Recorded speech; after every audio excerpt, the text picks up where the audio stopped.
We have seen scenes like this far too often. This week alone in Winston-Salem, the fire department fought a house fire on Deer Meadow Lane that sent thick smoke into the air. Another house fire on East 23rd Street. The flames, they were just shooting from the rooms. And even a car that caught fire earlier this week at the parking deck on North Church Street. Then there was this fire last weekend on North Graham Avenue. Two brothers were killed when the home went up in flames. Investigators say it was started by unattended cooking and then was ruled an accident. Well, unattended cooking is one of the leading causes for fires. This time of year, fire risks increase, especially when it comes to space heaters, fireplaces, and Christmas trees. So here today to talk about fire risks and your safety is Teresa Knops, the risk reduction specialist with the Winston-Salem Fire Department. We first want to talk about that unattended cooking. What can people do to prevent these kinds of fires? With unattended cooking, it's really about understanding that although it's a routine activity, that fire can grow very quickly, even when you just walk out of the room. So it's about eliminating those distractions that would cause you not to pay attention to what is on the stovetop. All right, and I know that there's like specific hours or time frames that the fire risk is more than others. Yes, so from 5 p.m. to 8 p.m., that's really our peak time. And we know that those distractions are different people in your family coming home, and the pets need to be fed, and somebody needs something done for their homework. So all these distractions, which could mean that you leave the kitchen or you put something that's flammable on the stovetop. So really focusing on what's on that stovetop and letting everything else around you take care of itself. Okay, and is there another time frame that we want to talk about? Yes, so the 11 p.m. to 7 a.m., although that's only 17% of our fires, cooking fires, it's 19% of our fatalities.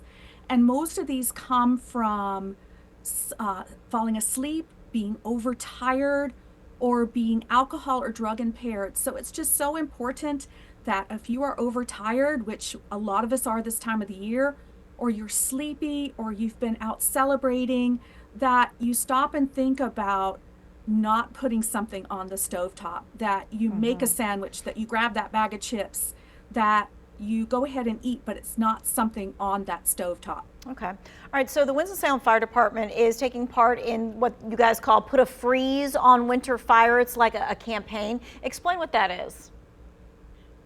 The highest months for fires are December, January, and February.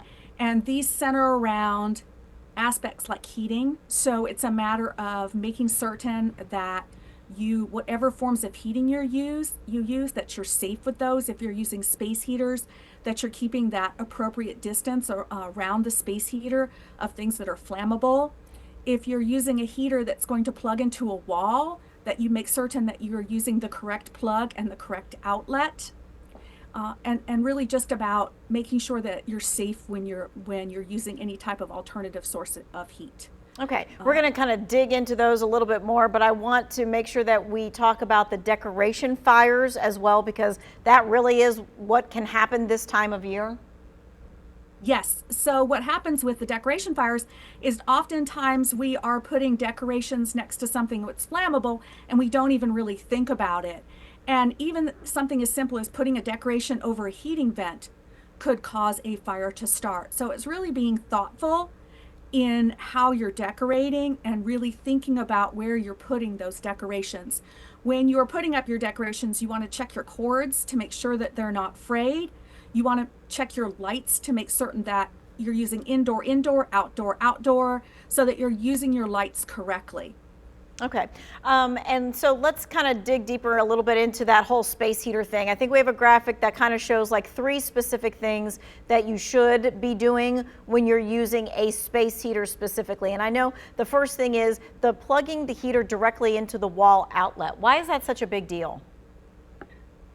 It needs to go directly into that wall outlet so that that's what it was intended to do. And if you plug it into something else, it's not going to perform the way that it's supposed to, causing an electric fire. Just as we talk about in the summer with air conditioners, it's the same with heaters. It's got to go directly into that outlet. All right, and so I think a lot of people would be like, I'm using the space heater to keep warm, so I'm bringing it close to me at the couch or close to me at the bed, and you would say what? I would say there needs to be a 3-foot radius, that you need to keep it 3 feet away from anything that's flammable. The heat that is coming off of it is going to be radiant heat, and it is going to, at some point, potentially start a fire. We also want you to make sure that you shut off your heater before you go to bed. That if you do use heaters, if you do purchase those space heaters, make certain that they're the tip over protection kind, and just be very, very safe. And if you have a room in your home where you're using it and you're thinking, there's really no way I can keep this 3 feet from anything that's flammable, just be very aware of touching different things like your couches and things that are around you to make sure that they are not getting hot. All right, let's talk about Christmas tree fires, especially when you have live Christmas trees. We all get busy. Sometimes we forget to water that tree. Yes, and that's so important. And because we get into such we're just so busy this time of the year running from here to there, attach that watering of the tree with something you do every morning or every evening. Okay, every morning I make coffee, so I'm going to water the tree. Every evening I watch the news, so I'm going to water a tree. And if we can attach that to something that we already do, then it will become routine. It will become a habit for you to water that tree every day. Gotcha. Okay. Teresa, thank you so much. I know it's been a long week for Winston-Salem Fire. You guys have been super busy. So we appreciate your time, your expertise very much.